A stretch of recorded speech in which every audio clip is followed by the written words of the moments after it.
धीरे धीरे एक समय आएगा कि और ज्यादा अमंगल, और ज्यादा अमंगल।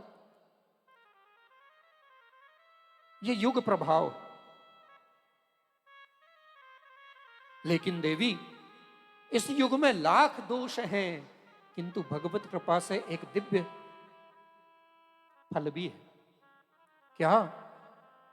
यत् फलम नास्ति तपसा न योगे न समाधिना तत्फलम लभते सम्यक कलौ केशव कीर्तना। यत् फलम नास्ति तपसा न योगे न समाधिना। जो फल सतयुग में तपस्या करने से प्राप्त नहीं होता था, बहुत तपस्या करें, पूरा शरीर गल जाए, हड्डियां दिखने लग जाएं, तब जाकर कहीं भगवान की कृपा होती थी। ऐसे ही महाराज त्रेता में लाख यज्ञ करें, तब जाकर कहीं भगवान की कृपा होती थी। द्वापर में ऐसे ही अनेक अर्चन करने पर भगवत कृपा होती थी। किंतु कलयुग में,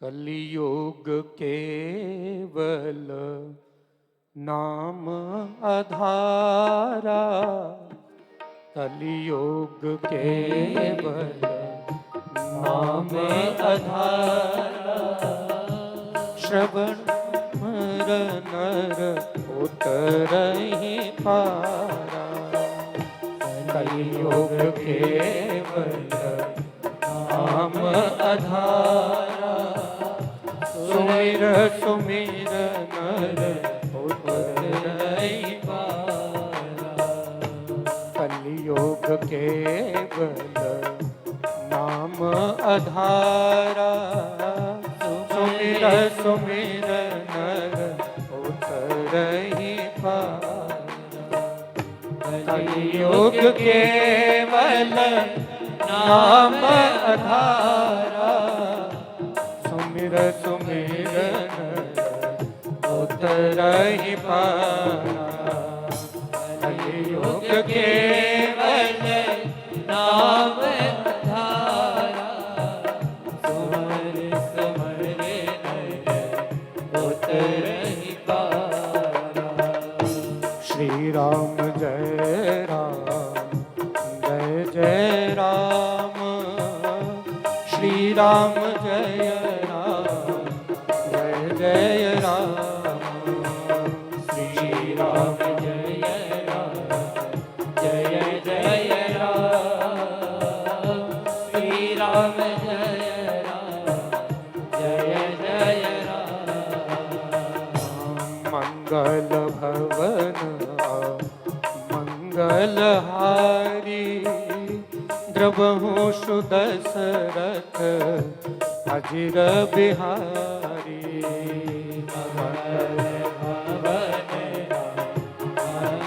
मंगलहारी, द्रवहु सुदशरथ अजिर बिहारी, श्री राम जय राम, जय जय राम, श्री राम जय राम, जय जय राम, श्री राम जय राम, जय जय राम, श्री राम जय राम, जय जय राम।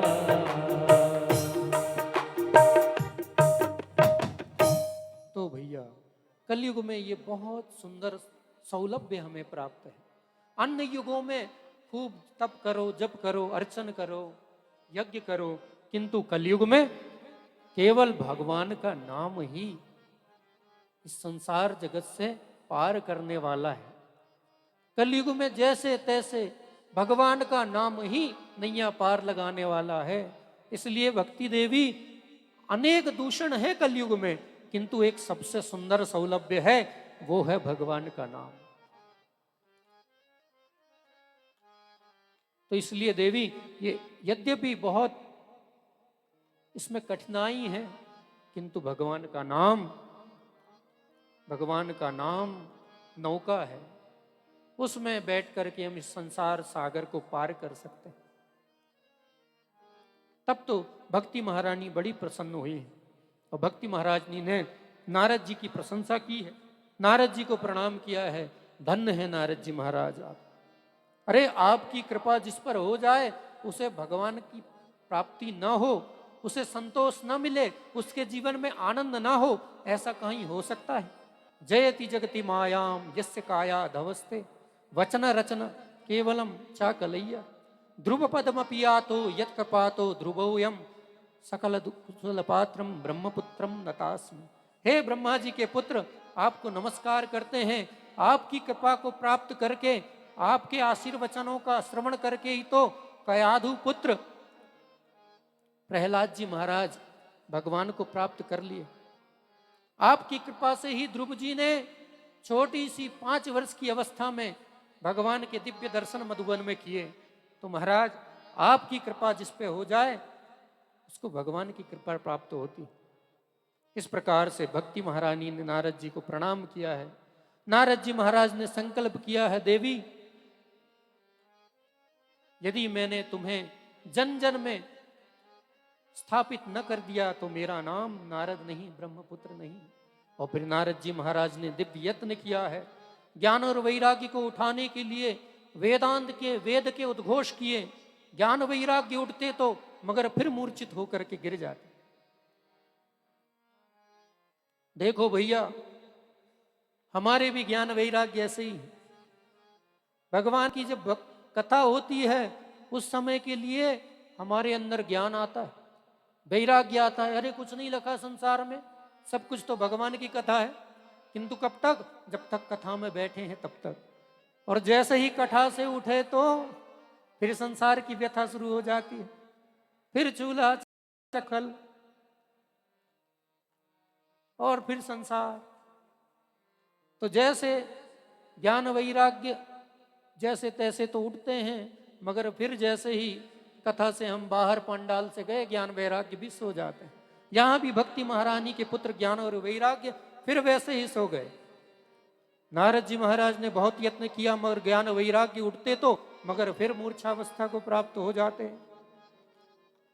बार बार यत्न करने पर जब नारद जी महाराज का उद्यम सफल नहीं हुआ तो आकाश से व्योम वाचा हुई, अरे नारद जी महाराज, आप जो उद्यम कर रहे हैं वो ठीक तो है, किंतु उसके लिए आप सत्कर्म करें, उससे आपके ज्ञान और वैराग्य को किया हुआ जो श्रम है वो पूर्ण होगा और वो ज्ञान वैराग्य उठेंगे, इनकी मूर्छावस्था टूटेगी।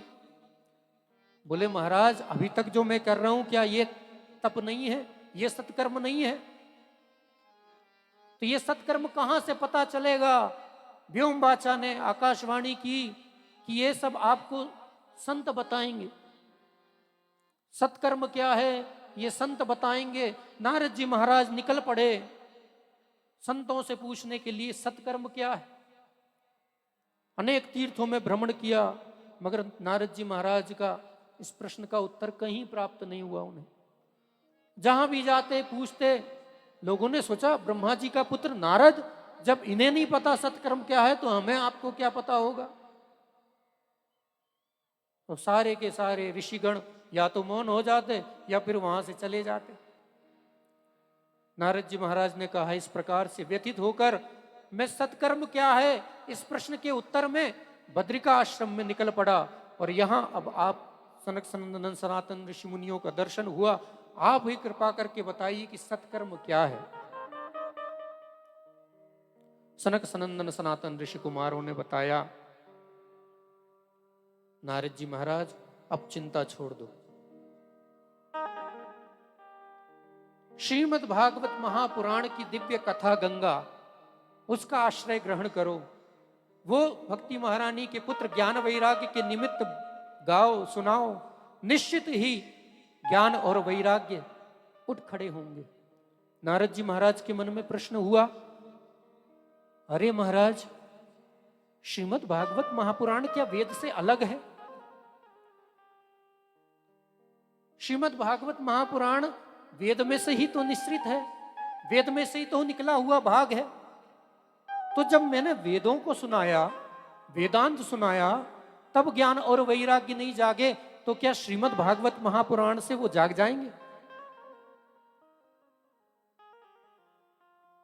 सनंदन सनातन ऋषि कुमारों ने कहा, नारद जी महाराज, यद्यपि आपका तर्क उचित है, किंतु आप बताइए, श्रीमद् भागवत महापुराण वेद रूपी कल्प वृक्ष का पका हुआ फल है। अब भैया आप बताओ, कोई कहे कि वृक्ष का फल उसमें रस है, तो जो रस फल में है तो वही रस डाल में भी होगा, पत्ते में भी होगा, तने में भी होगा, जड़ में भी होगा, क्योंकि जब फल में वहीं से तो आया है। तो हम क्यों ना पत्ते खाने लग जाएं, डाल खाने लग जाएं, तने खाने लग जाएं, तो क्या वो रस मिलेगा, वो आनंद आएगा? नहीं प्यारे, आनंद तो फल को खाने से ही प्राप्त होगा। यद्यपि वेद रूपी कल्प वृक्ष का ही पका हुआ फल श्रीमद् भागवत महापुराण है, किंतु जो बात फल में होती है वो बात वृक्ष में नहीं होती। इस बात को और अच्छे से समझ लें। दूध में घी छुपा हुआ है,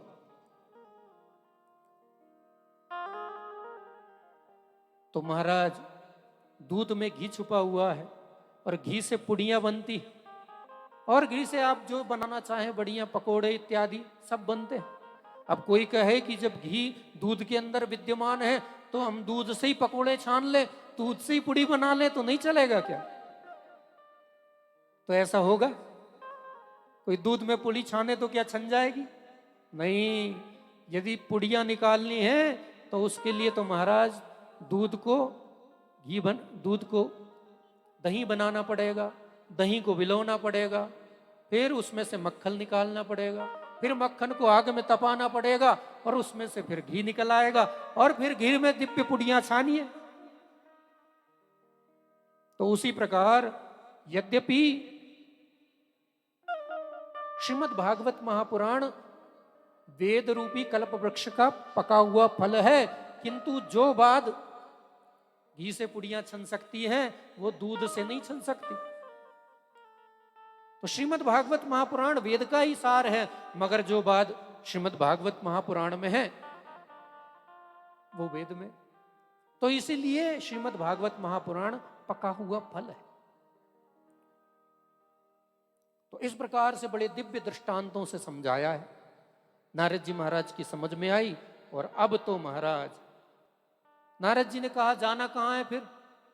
अब आप वक्ता मिल गए, मैं श्रोता हो गया, और भक्ति महारानी के पुत्र ज्ञान और वैराग्यों के निमित्त श्रीमद् भागवत महापुराण कथा करते हैं। तो सनक सनंदन सनातन ऋषि कुमारों ने कहा, ठीक है भाई, हम नीचे आते हैं। वो नीचे आ गए हरिद्वार में।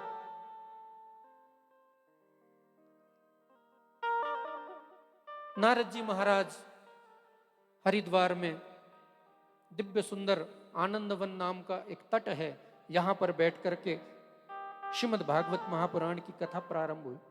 अब देखो भाई, भागवत का दिव्य आनंद, भागवत का दिव्य ज्ञान प्राप्त करना है तो अलमात्मा महात्मा पुरुष जो है, जो ब्रह्म ज्ञानी हैं, उनका स्तर बहुत ऊंचा है, उन्हें भी थोड़ा नीचे आना पड़ेगा। तो वो हरिद्वार तक आए, और हमारा स्तर बहुत नीचे है तो हमें थोड़ा ऊंचा उठना पड़ेगा। तो हम थोड़े आगे गए। नारद जी महाराज हरिद्वार गए, सनक सनंदन सनातन ऋषि कुमार भी हरिद्वार में नीचे आए बद्रिका आश्रम से, और फिर दिव्य श्रीमद् भागवत महापुराण की कथा प्रारंभ हुई। जैसे ही श्रीमद् भागवत महापुराण की कथा प्रारंभ हुई है, ढेर सारे ऋषि मुनि, भृगु वशिष्ठ अंगिरा च्यवन कसम कश्यप गौतम अत्रि पिप्पलाद कर्ण इत्यादि बड़े बड़े ऋषि मुनि वहां पर पहुंचे कथा श्रवण करने के लिए। सारे के सारे तीर्थ मानो शरीर रूप धारण करके वहां पहुंचे। सारी की सारी नदियां, ऋषि गण सब श्रीमद् भागवत महापुराण की कथा श्रवण करने के लिए उपस्थित हुए।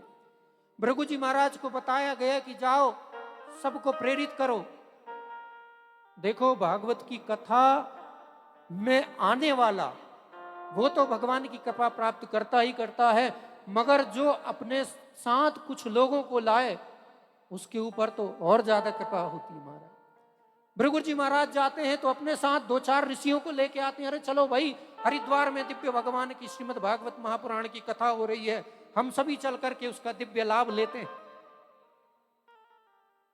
तो जिसे ज्यादा पुण्य कमाना है ना, तो कल से आप तो आए, साथ में 2 लोगों को और पकड़ के लाए। और यही हमारी दक्षिणा है, क्योंकि कथा में बैठो तो कहते हैं बिना दक्षिणा के बैठना यह भी उचित नहीं है। इसलिए हमारी दक्षिणा देना चाहते हो तो यही दक्षिणा समझो। कल 2 लोगों को पकड़ के लेके आओ कि भाई चल भागवत कथा में बैठ, जीवन भर तो संसार के काम लगे ही रहेंगे। तो उससे क्या होगा, डबल फायदा होगा, अपना कल्याण होगा, उसका कल्याण होगा, और उसका कल्याण का पुण्य भी तुम्हें प्राप्त होगा। लिए भृगु जी महाराज तो दौड़ दौड़ करके जाते हैं और सबको बुला बुला कर लाते हैं। और इस प्रकार से दिव्य श्रीमद् भागवत महापुराण की कथा अभी प्रारंभ ही हुई थी कि उसी समय उसी सभा में भक्ति सोतौ तौ तरुणौ गृहीत्वा प्रेमैकरूपा सहसा विरासी।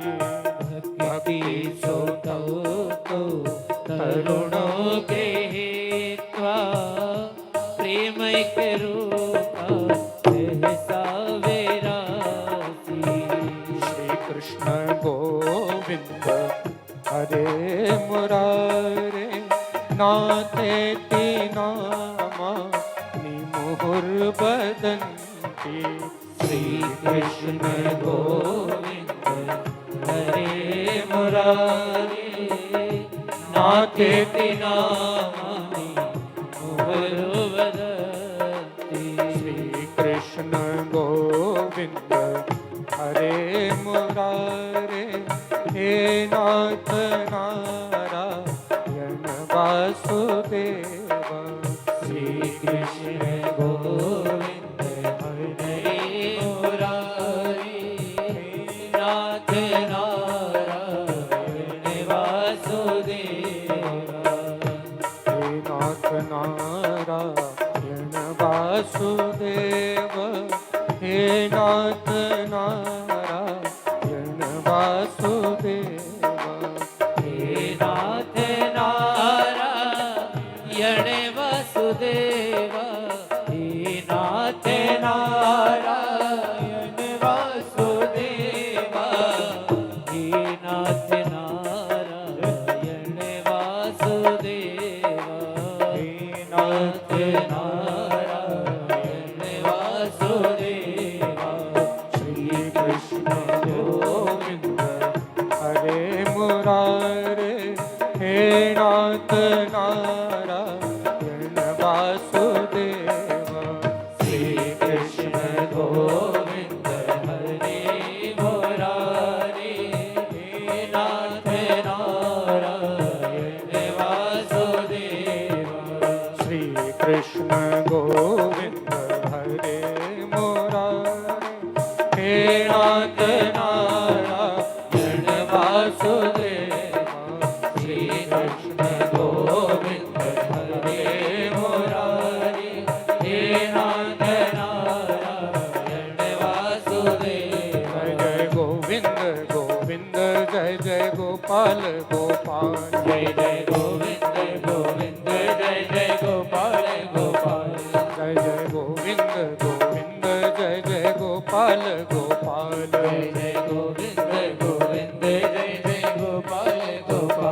जय जय गोविंद गोविंद जय जय गोपाल गोपाल। जय जय गोविंद गोविंद जय जय गोपाल गोपाल। जय जय गोविंद गोविंद जय जय गोपाल गोपाल। जय जय गोविंद गोविंद जय जय गोपाल गोपाल। जय जय गोविंद गोविंद जय जय गोपाल गोपाल। जय जय गोविंद गोविंद जय जय गोपाल गोपाल। जय जय गोविंद गोविंद जय जय गोपाल गोपाल। जय जय गोविंद गोविंद जय जय गोपाल गोपाल। जय जय गोविंद गोविंद जय जय गोपाल गोपाल। जय जय गोविंद गोविंद जय जय गोपाल गोपाल। जय जय गोविंद गोविंद जय जय गोपाल गोपाल। जय जय गोविंद गोविंद जय जय गोपाल गोपाल। जय जय गोविंद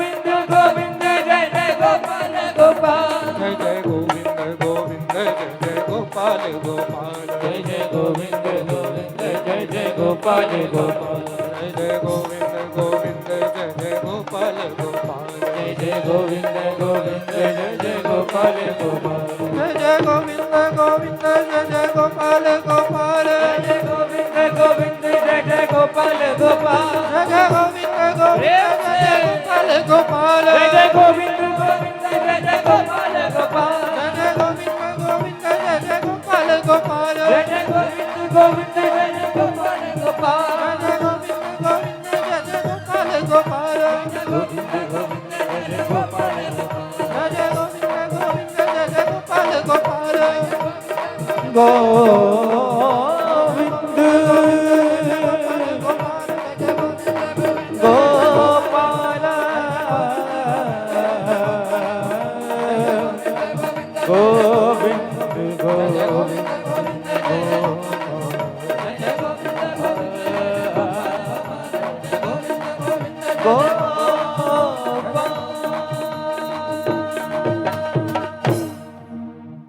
अभी श्रीमद् भागवत महापुराण शुरू ही नहीं हुई थी कि महाराज भक्ति महारानी तो था कैया करते हुए, नृत्य करते हुए अपने पुत्र ज्ञान और वैराग्य के साथ उस दिव्य कथा मंडप पर उपस्थित हो गई। क्या महत्व है श्रीमद् भागवत महापुराण का। अभी कथा प्रारंभ ही हुई थी और निमित्त यही था कि श्रीमद् भागवत महापुराण की कथा में भक्ति महारानी अपने ज्ञान और वैराग्य पुत्र के साथ उपस्थित हो। उनके पुत्र ज्ञान और वैराग्य तरुण अवस्था को प्राप्त हो। धन्य है कथा की महिमा। प्रफुल्लित प्रसन्न चित्त मना भक्ति महारानी अपने दोनों पुत्र ज्ञान और वैराग्य के साथ उस कंठा पंडाप में उपस्थित हो गई। सुखदेव जी महाराज वर्ण करते हैं, सकल भुवन मध्य निर्धनास्ते धन्या निवसति हृदयेषां श्री भक्ति रेखा हरिरपि नजलोकं सर्वथा तो विहाय प्रविशति हृदि तेषां भक्ति सूत्रोपनद्दः। सकल भुवन में वो लोग धन्य हैं जिसके हृदय में भक्ति महारानी प्रकट हो जाती, क्योंकि निर्धन होते हुए भी वो धनवान हैं जिनके हृदय में भक्ति महारानी निवास करती हैं। उनकी तुलना में वे लोग जो धनवान हैं किंतु उनके जीवन में भक्ति नहीं है, उनका कोई महत्व नहीं। किंतु निर्धन होते हुए भी जिसके हृदय में भक्ति महारानी, तो जिसके हृदय में भक्ति महारानी आती है प्यारे, भगवान स्वतः ही खींचे चले आते हैं उसके हृदय में और आकर के भगवान अवरुद्ध हो जाते हैं, उसके बंदी बन जाते हैं, उसके हृदय में बैठ जाते हैं। धन्य है भक्ति महारानी। भक्ति महारानी ने पूछा, हे ऋषियों बताओ मेरा स्थान मैं कहां बैठूं। ऋषियों ने कहा, भक्त और गोविंद को एक करने वाली हे भक्ति महारानी, आप भक्तों के हृदय में बैठे। और भक्ति महारानी यहां उपस्थित सारे श्रोतागण उनके हृदय में जाकर के बैठ गई। आज यहां पर भी हम सभी के हृदय में भक्ति महारानी विराजमान हो गई। फिर तो महाराज प्रश्न किया, सौनकादि 88,000 ऋषि मुनियों ने, महाराज ये बताइए ये कथा किन किन को पुनीत करती है। के विशुद्धयन्ति वदन्तु मह्यम, किन किन लोगों को ये कथा पुनीत करती है। बताया, अरे भाई ये मानवा पाप कृतस्तु सर्वदा सदा दुराचार रता विमार्गगा। जो प्राणी पाप के अलावा कुछ करते ही नहीं, निरंतर पाप में रत हैं, जिनको पापाचार अत्याचार अनाचार ही प्रिय लगते हैं, जिनके जीवन में पाप के अलावा पुण्यों की कहीं दूर दूर तक के कोई पहचान नहीं, ऐसे लोग श्रीमद् भागवत महापुराण की कथा का आश्रय लें तो श्रीमद् भागवत महापुराण की कथा उनको पुनीत करती है। क्रोधी हो, कुटिल हो, कामी हो, व्यसनी हो, व्यभिचारी हो, कोई भी हो, कैसे भी हो, भागवत की कथा का आश्रय करें। ये भागवत कथा उनका कल्याण करने वाली। और तो और महाराज, जीवित लोग भागवत की कथा का श्रवण करें और भागवत कथा उनको पुनीत कर दे, ऐसी बात नहीं है। अरे मरने के बाद भी ये कथा कल्याण ही देने वाली है। मरने के बाद भी ये कथा कल्याण करती है। अच्छा महाराज, तो ये बताइए कि आप ये मन से कह रहे हैं या फिर कोई ऐसी घटना घटी है कि किसी मरे हुए व्यक्ति को श्रीमद् भागवत महापुराण की कथा ने पवित्र कर दिया, पुनीत कर दिया, उसका कल्याण कर दिया हो? सूत जी महाराज कहते हैं, भाई ये केवल सुनी हुई बात नहीं है, ये घटी हुई घटना। और फिर महाराज आत्मदेव महाराज की दिव्य कथा सुनाई। तुंगभद्रा नदी के किनारे एक उत्तम नगर है, उसमें आत्मदेव नाम के ब्राह्मण रहते हैं। उनकी पत्नी, उसका नाम धुंधली। देखो, कथाओं के माध्यम से कथाओं के अध्यात्म को समझना है। कथा क्या कह रही है?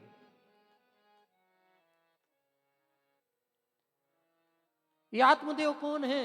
ये आत्मदेव कोई और नहीं, हमारी आत्मा ही आत्मदेव है। और ये धुंधली कोई और नहीं, हमारी बुद्धि ही धुंधली है। तुंगभद्रा नदी के किनारे, ये संसार रूपी नदी, इसके किनारे एक उत्तम नाम का नगर, ये शरीर है। आत्मदेव जी के पास सब कुछ है, किंतु संतति नहीं। कभी कभी होता है जीवन में बहुत संपदा होती है, किंतु संतति नहीं होती, पुत्र पौत्र नहीं होते, तो दुख होता है। संतति के दुख से दुखित आत्मदेव जी महाराज एक दिन इतने परेशान हुए, इतने दुखी हुए कि महाराज आज तो वन में जाकर के आत्महत्या का निश्चय कर लिया। वन में एक और बैठ करके बस आत्महत्या करने के लिए उद्रित हुए। दुख के कारण आंख से आंसू गिर रहे हैं। संसार में भी हम सारे जीव विषयों के लिए ही परेशान होते हैं। धन नहीं है तो दुख, अब धन हो गया तो धन को भोगने वाला नहीं है तो दुख, और फिर हो जाए और वो हमारे अनुकूल न रहे तो दुख। संसार में दुख तो चलते ही रहता।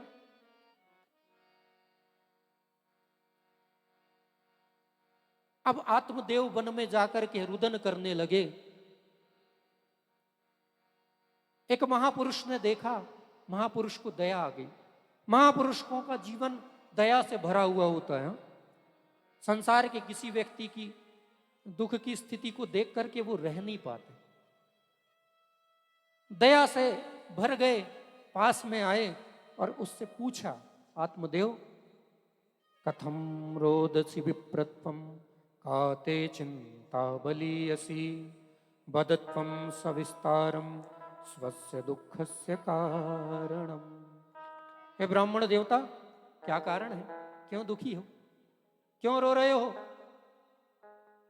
अब महाराज आत्मदेव जी ने बताया, महाराज जी मन में बड़ी ग्लानि, बड़ा दुख है, कहां जाऊं, क्या करूं, कुछ समझ नहीं आता। क्या हुआ? बोले महाराज संपत्ति तो भगवत कृपा से बहुत है, आप लोगों के आशीर्वाद से, मगर कोई संतति नहीं।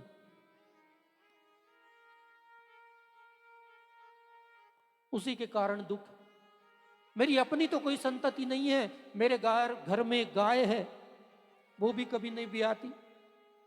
मैं जो वृक्ष लगाता हूं, जो बीज आरोपित करता हूं, वो पौधा नहीं बनता, वो फल नहीं देता। क्या मेरा जीवन ऐसे ही बिना संतति के बीत जाएगा महाराज? इसी दुख से दुखातुर होकर के वन में अब तो मैं प्राण देने के लिए आया हूं। महापुरुष ने सोचा, रे भले पसे, हमने तो सोचा ये कोई तपस्वी ब्राह्मण है, वन में भगवान का भजन करने आया है, मगर ये तो वन में भी आकर के संसार की बात करता है। महापुरुष ने समझाया, प्यारे देखो, पुत्र पौत्र सुख का कारण बने ऐसी कोई बात नहीं है।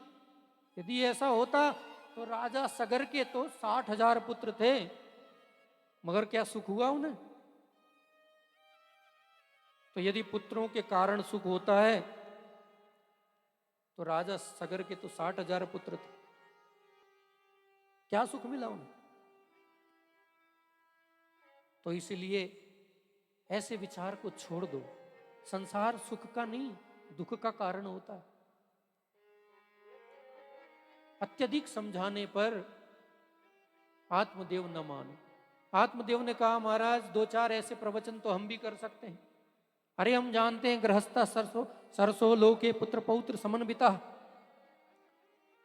गृहस्थ आश्रम की धन्यता तो इसी में है कि छोटे छोटे नन्हे नन्हे बाल गोपाल घर में घूमे, झुनझुन करती हुई उनकी पायल बजे, वो कर्ण को इतना सुंदर सुख प्रदान करती।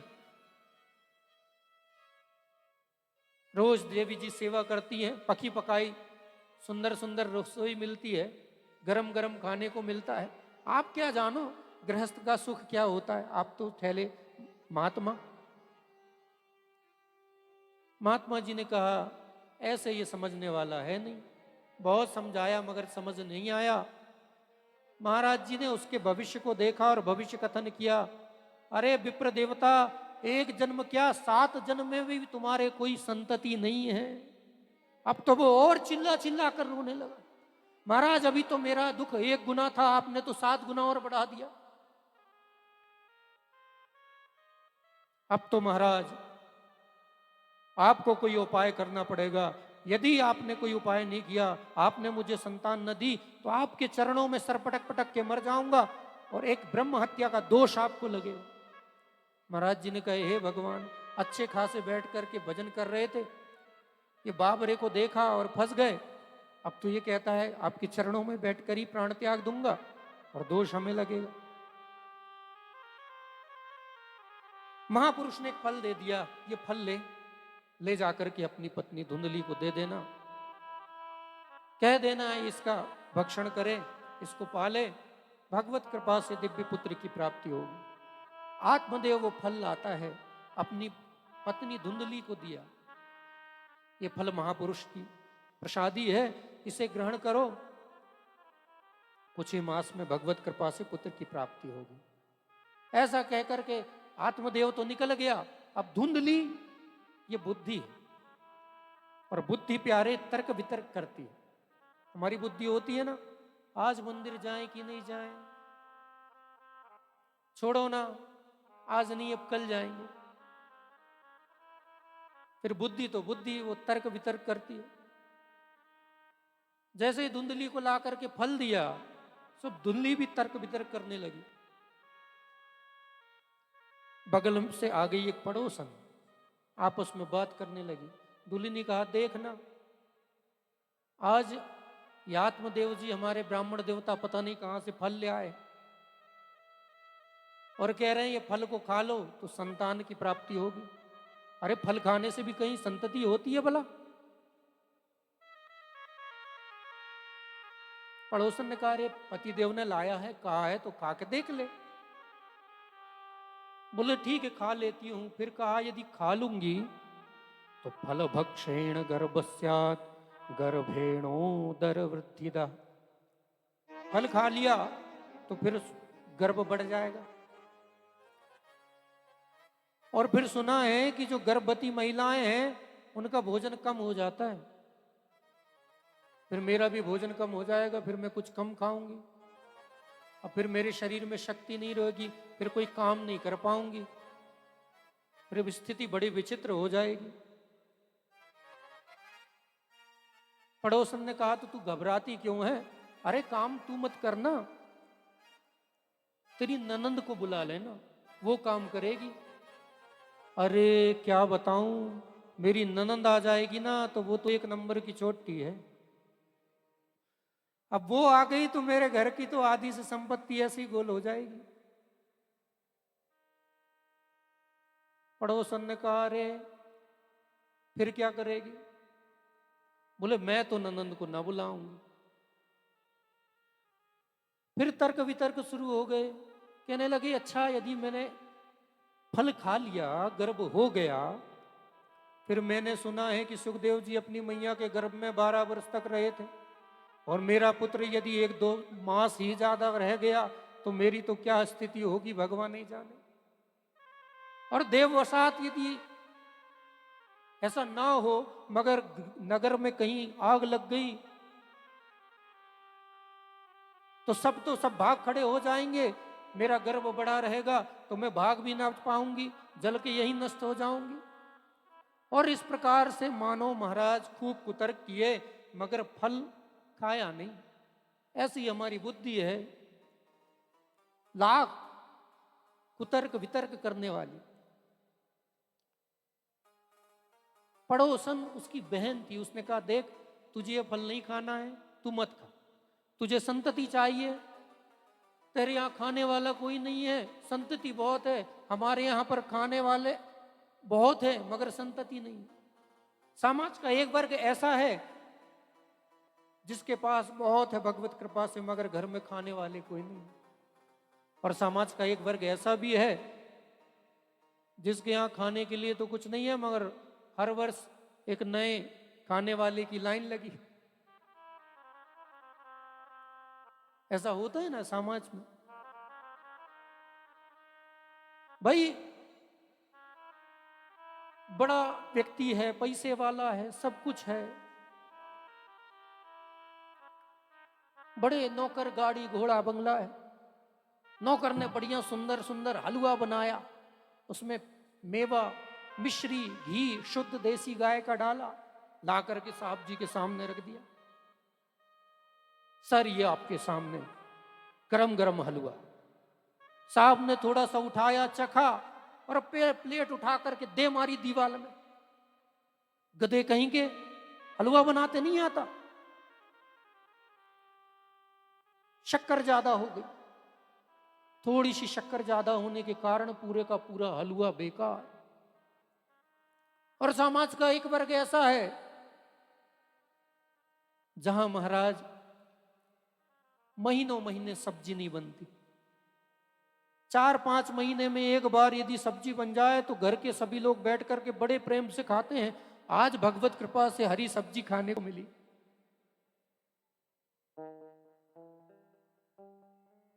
तो यहां धुनली की बहन है, संतति तो बहुत है मगर घर में कुछ खाने को नहीं।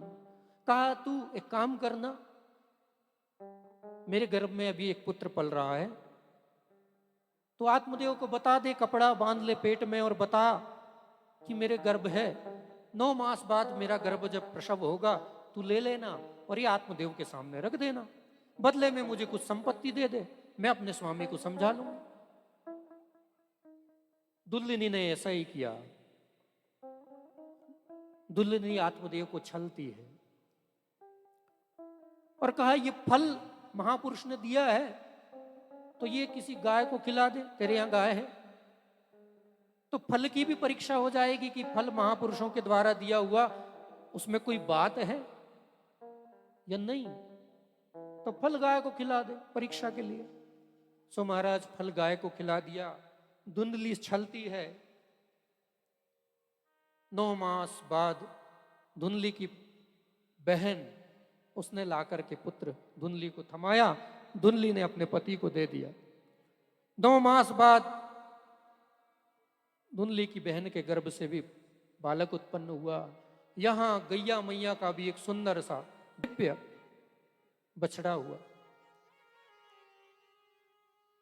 गैया मैया के शरीर से निकलने वाला ये दिव्य पुत्र पूरा शरीर मनुष्य सा है, कान गौ के समान है, इसलिए नाम गौकर्ण रख दिया। जैसे ही आत्मदेव जी महाराज अभी अपने पुत्र का नामकरण करने वाले थे, धुंधली खड़ी हो गई, अरे मेरा पुत्र है सो मैं अपने अनुसार नाम रखूंगी। और धुंधली ने अपना नाम धुंधली तो अपने पुत्र का नाम धुंधकारी रख दिया। अब भाई यथा नाम तथा काम, हमारे शास्त्र कहते हैं जैसा नाम होता है वैसा ही काम जीवन में दिखाई देता है। अब दोनों बढ़े, दोनों की महिमा बढ़ी, एक हुआ विख्यात एक हुआ कुख्यात। धुंधगारी सत्संगी महापुरुष, शास्त्रों में इनकी गति, भगवान का भजन करने वाले सत्संगी, बड़ा नाम हुआ। धुंधकारी सौहस्तेन भोजनम, लोगों को मारना पीटना कलह करना युद्ध करना, 100 के हाथ से स्पर्श किया हुआ भोजन करना। छोटे छोटे बालक यदि कहीं जा रहे हो तो उनको उठा करके गड्ढे में फेंक देना, ये सब काम धुंधकारी। धीरे धीरे धीरे धीरे घर का धन व्यसनों में व्यभिचारों में खर्च करने लगा। एक दिन पिता के पास गया और पिता को मारने के लिए उद्धृत हो गया। देखो प्यारे, सत्संग का फल गौकर्ण है। गौकर्ण, गो कहते हैं इंद्रियों को, कर्ण कहते हैं कान को, और गो का एक अर्थ होता है ज्ञान। तो सत्संग द्वारा सुना हुआ ज्ञान वही गौकर्ण है। हमने जो सुना है वही गौकर्ण है। हमारा ज्ञान ही मानो गौकर्ण है।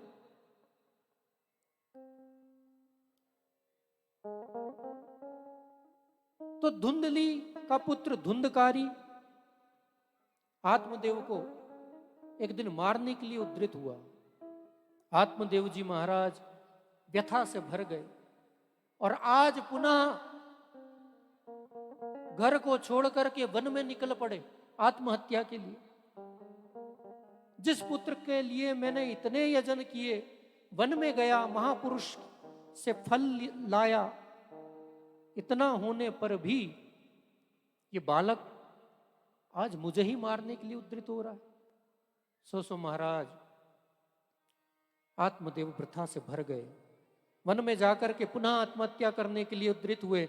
देखो, जब पुत्र नहीं था तब भी आत्महत्या कर रहे थे, और आज पुत्र है तब भी आत्महत्या करने जा रहे हैं। तो यह निश्चित हो गया कि संसार के विषय संसार में सुख नहीं देते। आत्मदेव जी महाराज व्यथा से भरे मरने के लिए निकल रहे हैं। गौकर्ण जी महाराज मिले, पिताजी आप इतने व्यथित हैं, क्या कारण है? पिता ने सारा वृत्तांत बताया। बड़ा दुखी हूं पुत्र, बड़ा क्षुब्ध हूं। मार्गदर्शन किया पुत्र ने। पिताजी आप कहते हैं सुख, सुख किसे है?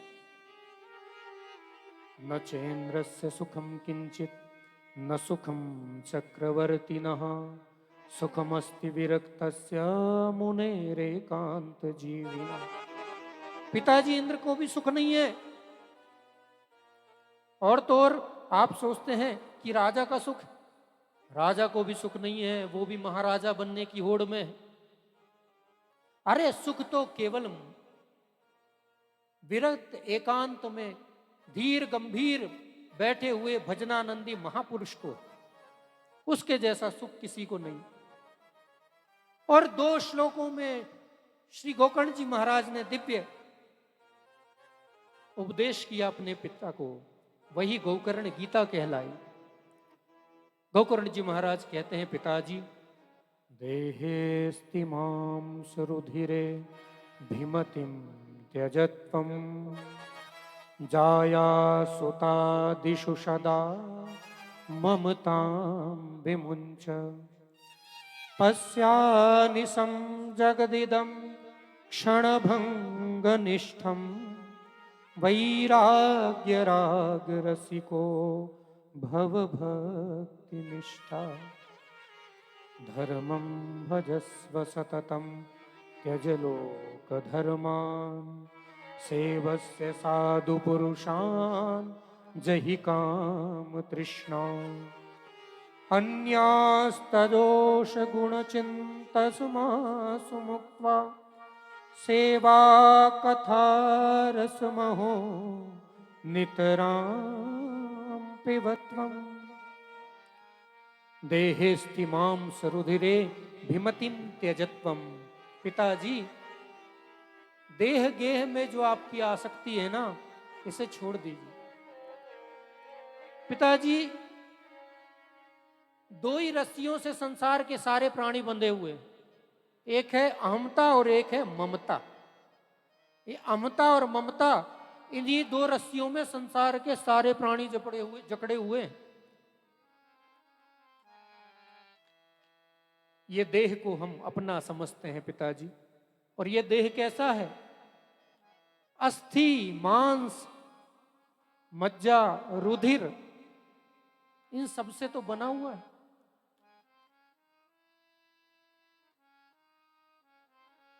इसके प्रति अहमता बुद्धि, इस बुद्धि को नष्ट कर दीजिए।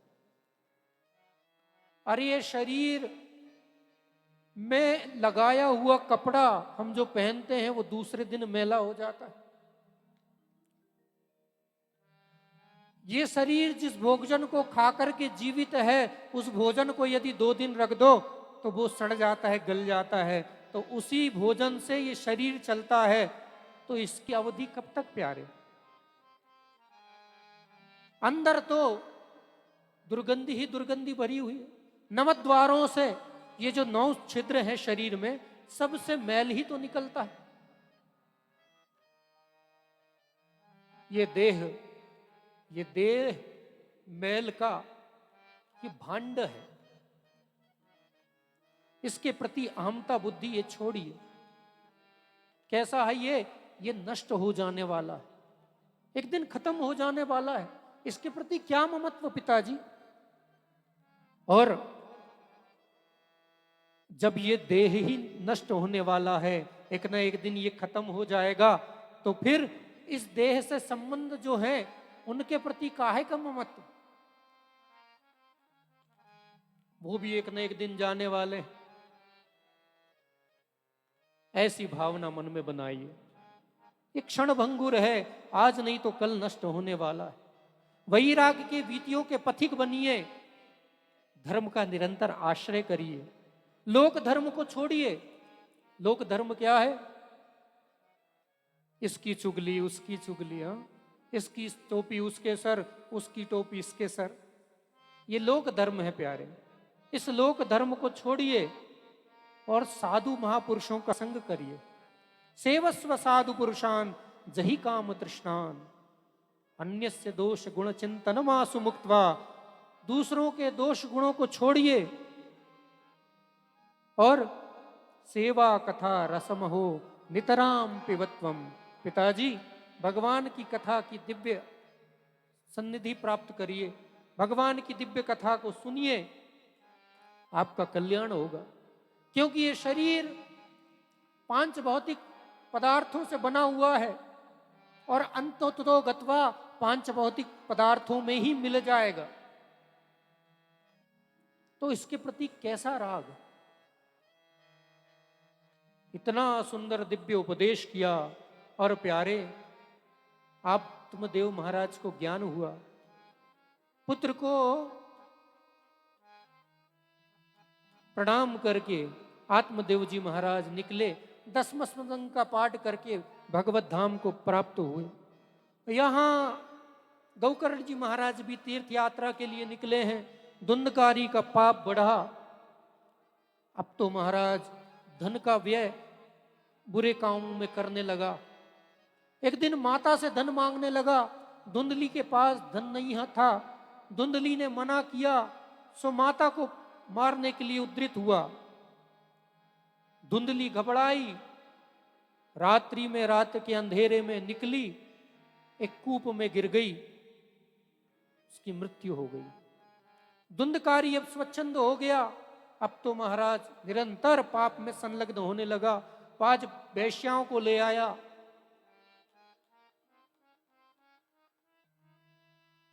और वेश्यागमन करने लगा। वेश्याओं ने सोचा ये चोरी करता है, एक ना एक दिन राजा के यहाँ से पकड़ा जाएगा और एक ना एक दिन इसे सजा मिलेगी। हम इसमें सहभागी क्यों बने? सो रात्रि में सोते हुए धुंधकारी को सारी की सारी वेश्याओं ने मिलकर के तप्त अंगार मुख में डाल करके नष्ट कर दिया। धुंधकारी मरा, भयंकर प्रेत हुआ। ये 5 वेश्याएं कोई और नहीं, ये 5 विषय हैं। इन 5 विषयों को जो अविवेक पूर्वक भोगता है प्यारे, उसका पतन होता है। ये 5 विषय क्या हैं? रूप, रस, गंध, स्पर्श, शब्द। रूप हो तो भगवान के दिव्य स्वरूप का, हमारी आंखें देखें तो भगवान के सुंदर स्वरूप का दर्शन करें। शब्द हो तो भगवान की दिव्य कथा का या भगवान के सुंदर भजनों का। रस हो तो भगवान के श्री चरणों में अर्पित दिव्य भोग वो प्रसाद रूप में पाए। गंध हो तो भगवान के श्री चरणों में चढ़ी हुई तुलसी की दिव्य सुगंधी, भगवान के चरणों में चढ़े हुए दिव्य पुष्प। स्पर्श हो तो भगवान के दिव्य प्यारे संतों के चरणों का सेवन। यही 5 विषयों को विवेक पूर्वक जो भोगता है, वस्तुतः वही ज्ञानी है, वही भगवत कृपा को प्राप्त करने में पूर्णतया अधिकारी। गोकर्ण तीर्थ यात्रा में निकले थे, ये वृत्तांत गोकर्ण को पता नहीं। धुंधकारी महान प्रेत हुआ। जो पापी होता है, अत्यधिक पापी होता है, वो प्रेत योनि को प्राप्त होता है। आजकल हमारे भारत देश में हम ज्यादा पढ़े लिखे हैं, सो हम लोग प्रेत सृष्टि को मानते नहीं, किंतु विदेशों में प्रेत सृष्टि को स्वीकार कर लिया गया। अमेरिका की कैलिफोर्निया यूनिवर्सिटी में प्रेत सृष्टि पर रिसर्च हो रहा है। हम लोग भारतीय लोगों को ये बात बताओ तो लोग कहते हैं कुछ होता नहीं, ये सब कल्पना है, कपोल कल्पना। मगर प्यारे, विदेशों ने हमारी संस्कृति को स्वीकार किया। कैलिफोर्निया यूनिवर्सिटी में यह मान लिया गया है कि प्रेत होते हैं और उस पर रिसर्च चल रहा है। हमारे शास्त्र तो पहले ही से बात कहते हैं, मरने के बाद अत्यधिक पापी होता है और अपमृत्यु यदि हुई सांप के डसने से, वाहनों में दुर्घटनावशात विष पीने से, फांसी लगाकर मरने से इत्यादि जो मृत्यु होती है, ये अपमृत्यु कहलाती है। ऐसा मरने वाला व्यक्ति भयंकर प्रेत योनि को प्राप्त होता है। प्रेत योनि में अत्यधिक कष्ट होता है। लाख भूख लगी हो मगर हम भोजन नहीं कर सकते, वायु में शरीर होता है, सामने ही अथाह जल राशि है मगर पानी नहीं पी सकते। हमारे स्वजन आसपास घूम रहे हैं मगर उनसे अपनी विडंबना कह नहीं सकते। अत्यधिक कष्ट होता है प्रेत योनि में। धुंधकारी प्रेत बना अत्यधिक कष्ट पा रहा है। गोकर्ण जी महाराज लौट करके तीर्थ यात्रा से आए, अपने घर में रात्रि में विश्राम करते हैं। अर्धरात्रि में ये प्रेत नाना प्रकार के स्वरूप बदल बदल करके गोकर्ण को दिखाई देता है। कभी भैंसे के रूप में, कभी बकरे के रूप में, कभी प्राणी के रूप में। कुछ कहना चाहता है मगर कह नहीं पा रहा। गोकर्ण जी महाराज ने कमंडलू के तीर्थों का जल अभिमंत्रित करके सींचा और वो प्रेत बोल पड़ा, अहम भ्राता त्वदीयोस्मि धुंधकारी नामता। भैया मैं आपका भाई धुंधकारी हूं। धुंधकारी तुम? मैंने तो तुम्हारे नाम से गया में श्राद्ध कर दिया, तुम्हारी मुक्ति अभी भी नहीं हुई। बोले भैया मैंने इतने पाप किए हैं कि गया श्राद्ध सते नापी मुक्तिर में न भविष्यति। 100 गया श्राद्ध भी मेरे नाम से यदि किए जाएं तो मेरी मुक्ति संभव नहीं है। भैया मेरी मुक्ति का कोई उपाय करिए। गोकर्ण जी ने आश्वासन दिया, दूसरे दिन गोकर्ण जी महाराज सूर्य अर्घ दे रहे थे, भगवान सूर्य के रथ को स्तंभित किया। पूछा 7 दिन में कैसे धुंधकारी की मुक्ति हो। सूर्य भगवान ने सप्ताह भगवान भागवत कथा करने का उपदेश दिया। अब तो महाराज गोकर्ण जी महाराज ने साप्ताहिक भागवत श्रीमद् महापुराण की कथा गाना प्रारंभ कर दिया।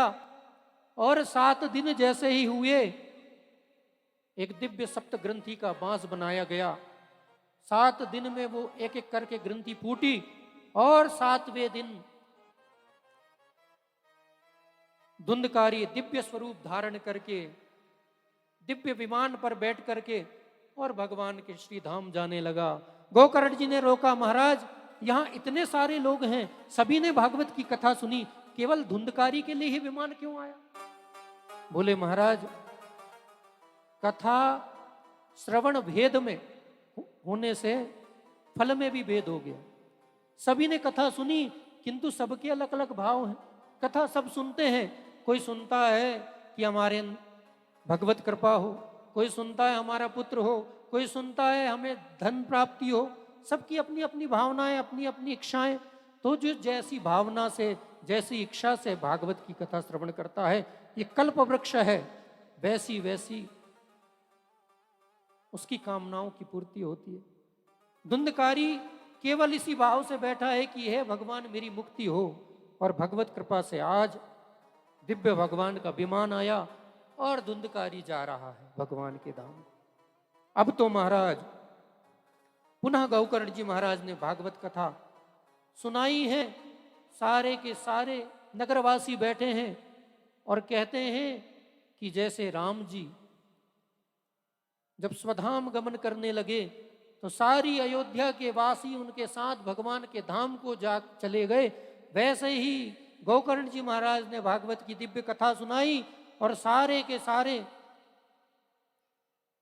उत्तम नगर के प्राणी सबके लिए विमान आया और सभी विमान पर बैठे और सबके सब भगवत धाम को जाने लगे। अयोध्यावासिनः पूर्वं यथा रामेण संगता तथा कृष्णेन ते नीता गोलोक योगी दुर्लभम। इस प्रकार से सब के सब भगवत धाम को प्रविष्ट हुए। ऐसी दिव्य महापुरुष की कथा 5 अध्यायों में सुनाई। 6वें अध्याय में पथ्य अपथ्य का वर्णन किया। भाई कोई कार्य करें तो उसके लिए कुछ नियम होते हैं। क्या नियम हो, ये सब नियम 6ठे अध्याय में बताए। कैसे भगवान की कथा सुननी चाहिए। कुछ लोग पूछते हैं भैया महाराज जी भागवत की कथा में क्या खर्चा आता है? देखो प्यारे, भागवत की कथा में क्या खर्चा आता है ये पंडित जी क्या बताएं, भागवत जी स्वयं बता रही। भागवत जी में लिखा है विवाहे यादृशम वित्तम तादृशम परिकल्पयेत। जैसे एक कन्या का हम विवाह कराते हैं और उसमें बड़ी धूमधाम से, बड़ी प्रसन्नता से विनिमय करते हैं, बड़ी प्रसन्नता से अपने धन का सदुपयोग करते हैं, वैसे ही भागवत कराएं तो बड़ी प्रसन्नता से, बड़ी धूमधाम से भगवान की दिव्य कथा करानी चाहिए। और नियम बताए कैसे व्यक्ति के द्वारा भागवत कथा हो। तो भागवत जी स्पष्ट कर रही हैं, विरक्तो वैष्णवो विप्रो वेद शास्त्र विशुद्धिकृत दृष्टांत कुशलो धीरो भक्ता कार्योति निस्पृहः। विरक्तो वैष्णवो विप्रो, भागवत कथा करने वाला कैसा हो, इस विषय में भी भागवत जी कह रही हैं। ध्यान से सुनना। आजकल कथा बहुत लोग करवाते हैं, मगर कथा करने वाला अधिकारी है या नहीं, इस पर किसी का ध्यान नहीं जाता। पहली बात तो विरक्त व्यक्ति होना चाहिए। विरक्तो वैष्णवो, भगवान का भक्त होना चाहिए। विप्रो, जो ब्राह्मण शरीर हो उसी से भागवत की कथा सुने। क्योंकि ब्राह्मण ही उपदेशतारा है, ब्राह्मण ही उपदेश करने वाला है। यदि ब्राह्मण के द्वारा कथा सुनी जाएगी तो ही कथा कल्याणकारी होगी, अन्यथा अनाधिकारी व्यक्ति के द्वारा यदि कथा सुनी जाएगी तो वो महाराज पतन का कारण हो। इसलिए कथा भी जो जो लक्षण भागवत जी में बताए उसके अनुरूप ही वक्ता का चयन करें। ऐसे वक्ता को व्यास गद्दी पर बिठाएं और फिर भगवान की दिव्य कथा का श्रवण करें। दिव्य कदली के सुंदर सुंदर पत्र हों, सुंदर मंच बनाया जाए, व्यास जी को उसमें बिठा ला जाए, हरिनाम संकीर्तन हो, कुछ नियम बताए, हो सके तो पत्रावल्ली में भोजन हो, भूमि में शयन हो सके तो घृत पान करके भागवत की कथा सुनी जाए, न हो सके तो दुग्ध पान करके भागवत की कथा सुनी जाए, वो भी ना हो प्यारे तो फलाहार करके भगवान की कथा सुनी जाए, और यदि वो भी संभव ना हो तो सुखदेव जी महाराज कहते हैं यदि कोई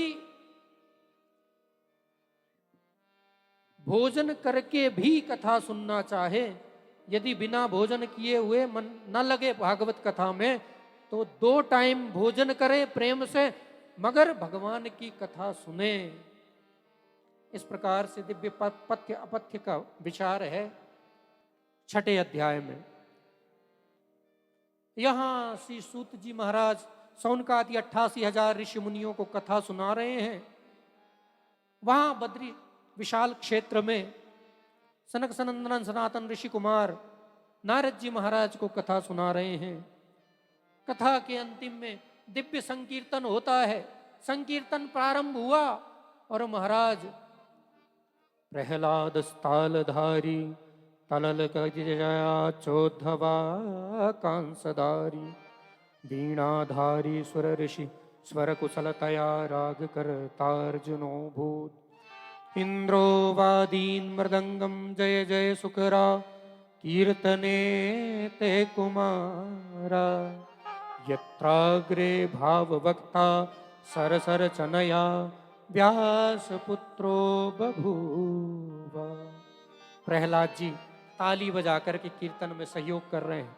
प्रहलाद तालधारी तरल गतितया उद्धव कांसधारी, उद्धव जी महाराज कांस बजा रहे हैं। वीणाधारी सुर ऋषि नारद जी महाराज वीणा की तान छेल करके और महाराज संकीर्तन में सहयोग कर रहे हैं।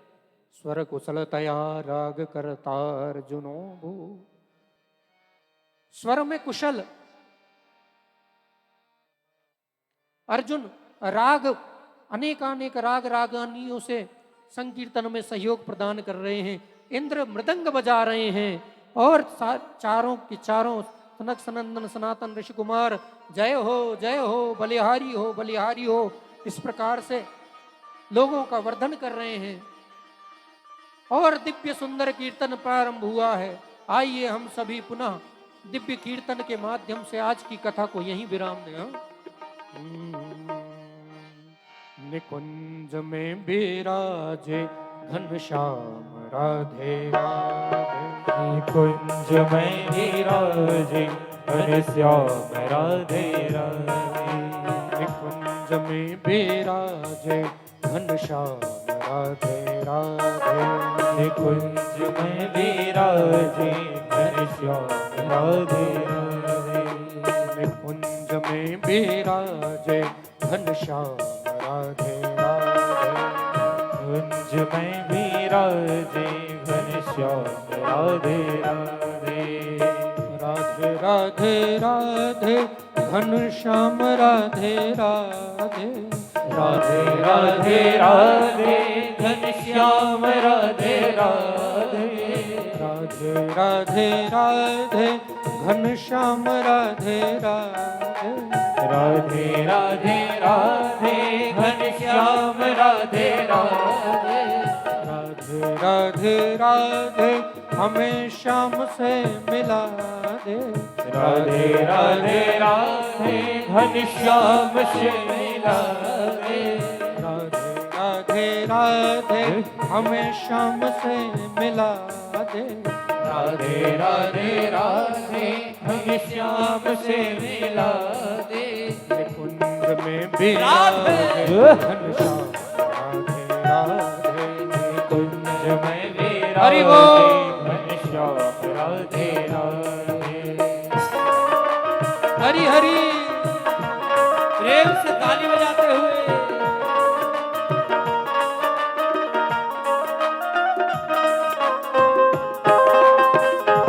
श्री राधे।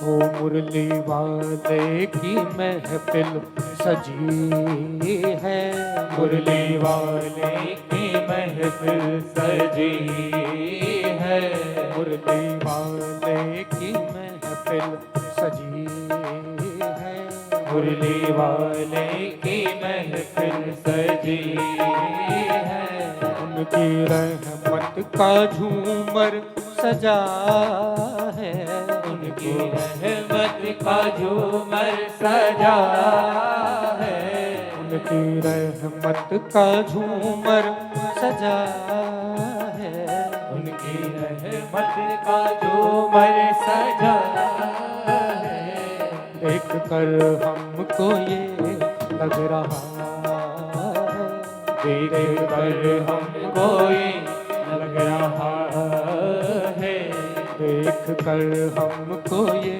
लग रहा है, देख कर हमको ये लग रहा है, उनकी महफिल में करुणा भरी है, उनकी महफिल में करुणा भरी है, उनकी महफिल में करुणा भरी है, उनकी महफिल में करुणा भरी है, मेरी झोली भी सरकार भर दो, मेरी झोली भी सरकार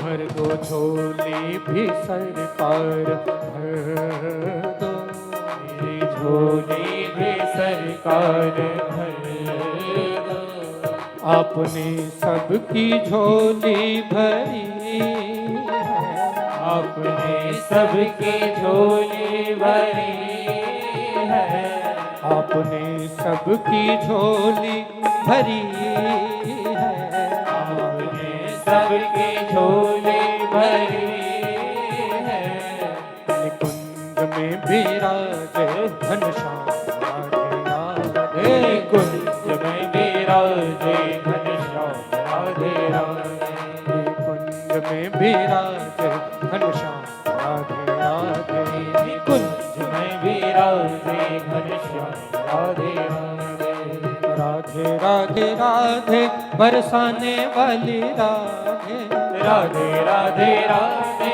बरसाने वाली राधे, राधे राधे राधे हमें शाम से मिला दे, राधे राधे राधे हम श्याम से मिला दे, कुंज में विराजे घनश्याम राधे राधे, कुंज में विराजे घनश्याम राधे राधे, कुंज में विराजे घनश्याम राधे राधे, कुंज में विराजे घनश्याम राधे राधे, कुंज में विराजे घनश्याम राधे राधे, निकुंज में विराजे घनश्याम राधे राधे, कुंज में विराजे घनश्याम राधे राधे, निकुंज में विराजे घनश्याम राधे राधे, कुंज में विराजे घनश्याम राधे राधे, निकुंज में विराजे घनश्याम राधे राधे, कुंज में विराजे घनश्याम राधे राधे, निकुंज में विराजे घनश्याम राधे राधे,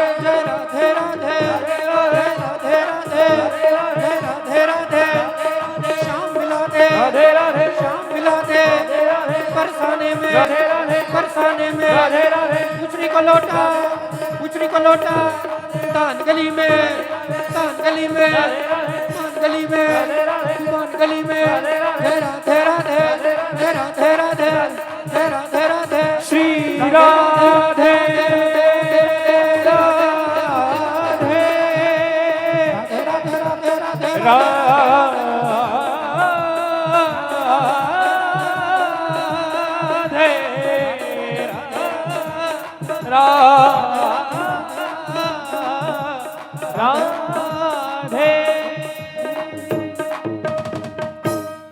जय जय श्री श्री राधे जय जय श्री राधे जय जय श्री श्री राधे बोलिए श्रीमद् भागवत पुराण की श्री वेद व्यास जी महाराज की श्री सुखदेव जी महाराज की नमः पार्वती पतये हर हर महादेव। आइए आप सभी अपने स्थान पर खड़े हो जाएं। भगवान की दिव्य मंगलमय आरती और प्रसाद लेकर फिर आप सभी गंतव्य स्थान को पधारें। और कल पुनः ठीक 3 बजे से भागवत जी की दिव्य कथा आप सभी लोग श्रवण करेंगे। आइए प्रेम से भगवान की दिव्य आरती करें।